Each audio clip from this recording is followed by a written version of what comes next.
Halo, assalamualaikum warahmatullahi wabarakatuh. Berjumpa lagi dengan si Ganteng Miludin 9. Lillahi ta'ala ya karim, ilahi anta maksudi warida kamalubi, bismillahirrahmanirrahim. Allahu akbar kabira walhamdulillahi kasira, wa subhanallahi bukrata wa asila. La ilaha illallah wallahu akbar walillahil hamd. Oke teman-teman, kita mau buat konten yang judulnya itu sebab musabab Habib di Indonesia menjadi pendusta.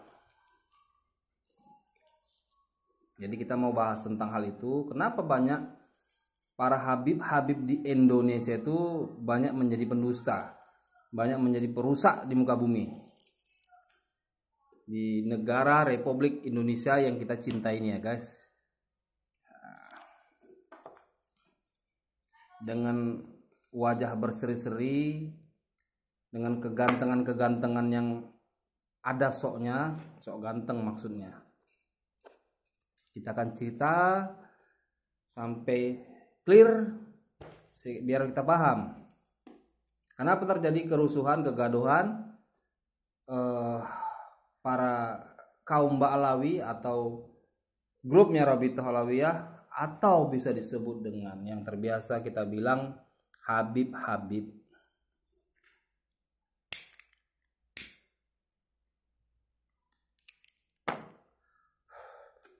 Tapi ini ya kita cuma pendapat ya guys. Kenapa mereka Indonesia menjadi banyak perusak di muka bumi ini, banyak menjadi pemberontak, banyak jadi pemecah belah, banyak membodoh-bodohi orang-orang Indonesia.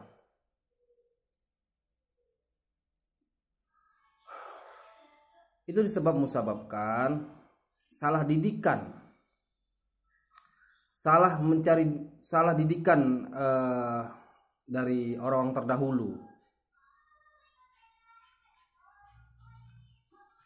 Jadi mereka salah mendidik diri mereka sendiri gitu. Habib ini salah mendidik, salah didikan lah. Mereka salah didikan dalam diri mereka. Kenapa dibilang salah didikan gitu?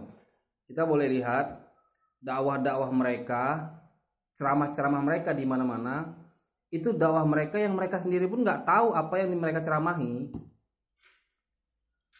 Mereka nggak pernah memahami apa yang mereka ceramahkan.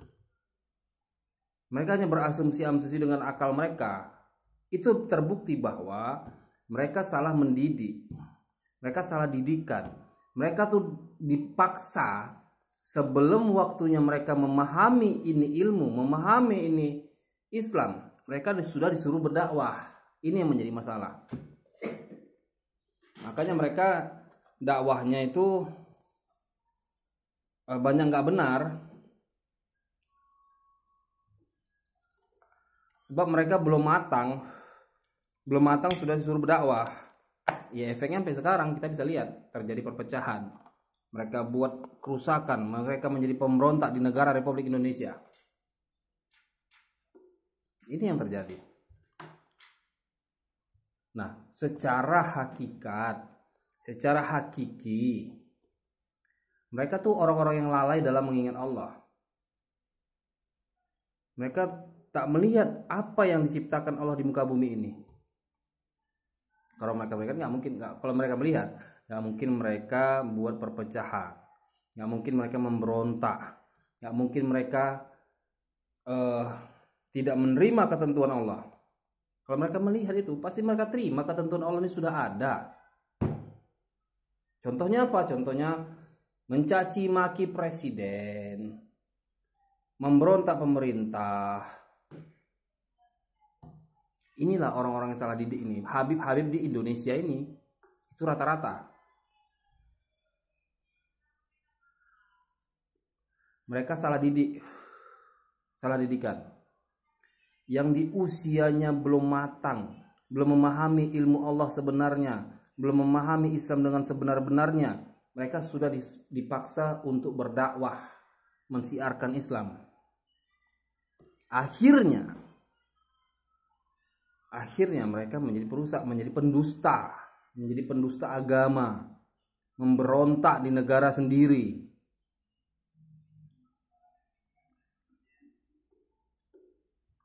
Dan mereka merasa mereka tuh orang suci, banyak dimusuhi. Oh, itulah salah totalnya gitu. Itulah orang yang berpikiran dangkal. Ketika ada kritikan, ketika ada masukan, dianggap orang yang mengkritik itu adalah orang yang membenci Habib. Dan ada juga Habib satu lagi, ketika dikritik dia bilang yang mengkritik itu sama seperti iblis. Apa itu Habib yang punya ilmu? Kan itu pemikiran yang dangkal. Artinya mereka tuh belum matang dalam berdakwah, belum siap dalam berdakwah. Buktinya dikritik, terganggu, mengatakan orang iblis, menganggap orang lain tuh sebagai pembenci. Itu bukti bahwa mereka tidak siap dalam berdakwah, dalam menyampaikan ajaran Islam. Makanya dibilang mereka itu salah didikan. Belum waktunya, belum masanya mereka berdakwah, mereka paksa untuk berdakwah. Maka yang terjadi seperti ini, nangke nelarusake.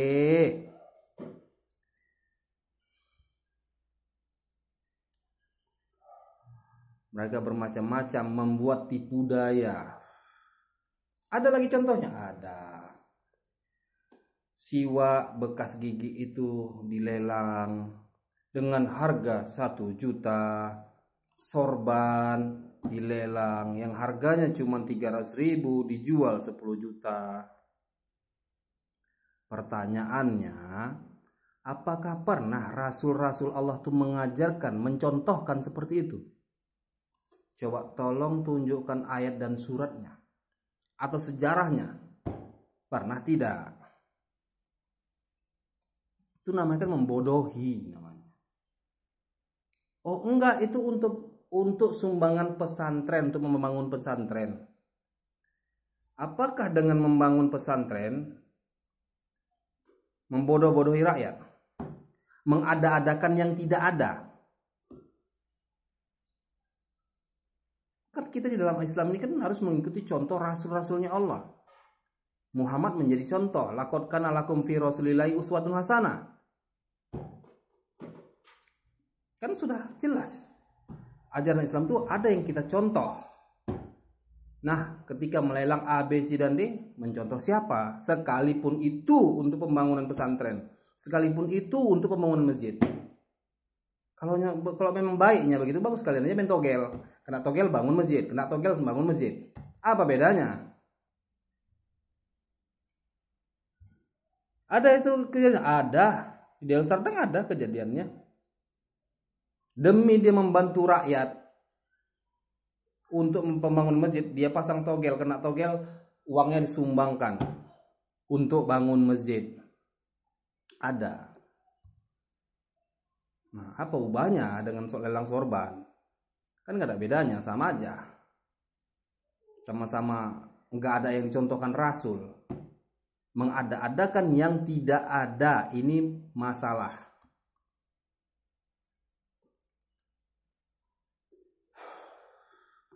Nah, yang lucunya, membangun pesantren untuk apa? Untuk memperkaya diri sendiri, untuk bisa hidup bermewah-mewahan. Boleh lihat banyak para habaib itu, para habaib memperkaya diri. Contoh ustadz juga memperkaya diri. Berapa banyak contohnya? Walaupun pada akhirnya ambruk juga. Apa contoh yang ambruk yang terdekat? Yusuf Mansur, Habib Al-Habsyi.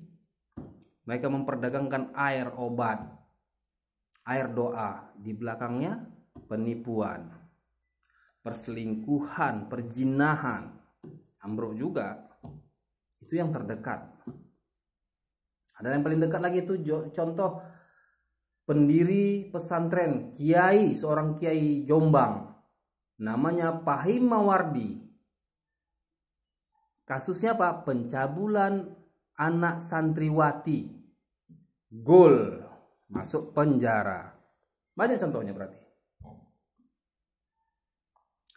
Makanya kita ceritakan ini supaya kita paham.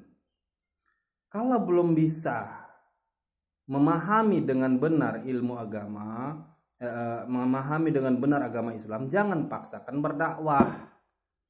Apa sebab? Karena kata Allah, jangan kau pandai mengatakannya saja tapi tak pandai kau memperbuatnya. Sungguh besar kutuk Allah kepada kamu karena kau pandai hanya mengatakan tapi tak pandai kau memperbuatnya. Surat Sab ayat 2 sampai ketiga itu silakan baca.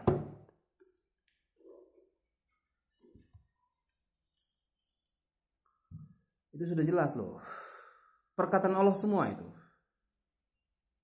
Ada lagi perkataan Allah yang mereka tentang. Ini kaum-kaum Balawi, kaum-kaum Habib ini ada. Perkataan Allah yang mereka tentang.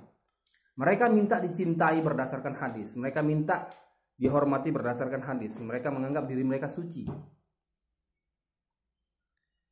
Mereka berpedoman kepada hadis, tapi mereka menentang Allah. Yang mana yang mereka itu menentang Allah? Baca Al-Hujarat ayat 13 atau 14 itu kalau nggak salah. Sesungguhnya semua manusia itu sama di mata Allah. Dan di antara manusia yang paling mulia itu adalah orang yang bertakwa.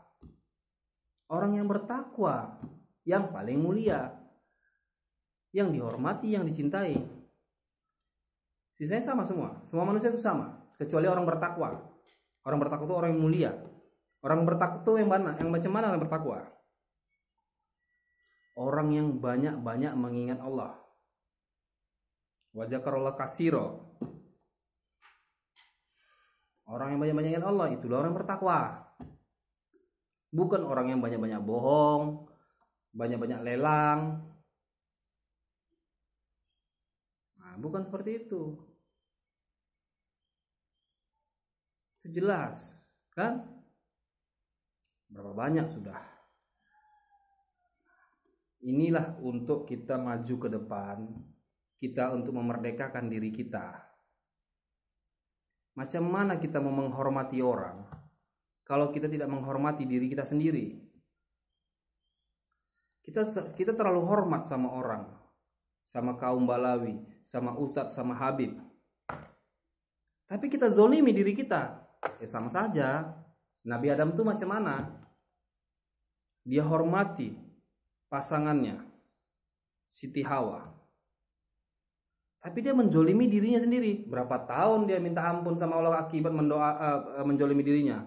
Sampai ada ayat khusus, doa khusus yang dibacakan Nabi Adam. Rabbana zolamna wa ilam takfir lana wa tarhamna lanakunanna ambusana wa ilam takfir lana wa tarhamna lanakunanna minal khosirin. Doa khusus Nabi Adam karena menjolimi dirinya. Jadi macam mana kita menghormati orang, mencintai orang? Diri kita sendiri gak kita hormati, tidak kita cintai. Bukan kita berarti mencintai diri, bukan. Tapi jangan pernah zolimi diri kita juga.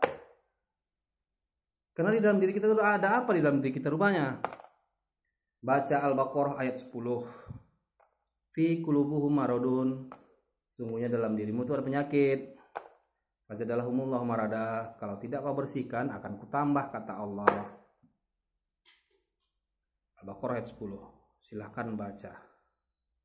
Oke teman-teman, itu sedikit keterangan-keterangan wacana, anggap saja kowar-kowar di medsos yang mudah-mudahan ada manfaatnya sama kita semua dan bisa membukakan akal sehat kita. Amin ya Rabb ya Rabbal Amin.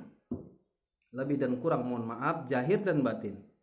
Billahi taufik wal hidayah. Assalamualaikum warahmatullahi wabarakatuh.